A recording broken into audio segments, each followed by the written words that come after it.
Thermowell installation is the most common method of measuring temperature in the process industry.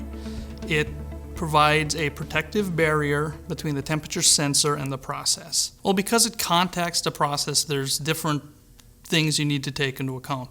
One is high velocity flow, and also fluids that are corrosive or abrasive can damage the Thermowell. Another issue is small line sizes.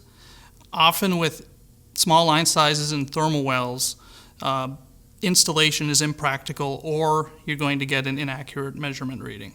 In a process that's running, and you need to maintain or inspect a Thermowell or add an additional point, that usually requires process shutdown. Emerson has a multi-level approach to dealing with Thermowell challenges. The first pillar is eliminating the Thermowell altogether via Rosemount X-Well technology. This will allow you to get an accurate process measurement without penetrating into the pipe. The second one is suppression.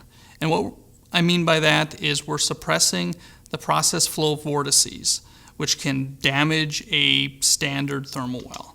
And this is done with Emerson's new twisted square Thermowell technology. Thirdly, you can ensure proper design by performing awake frequency calculations and just following industry best practices.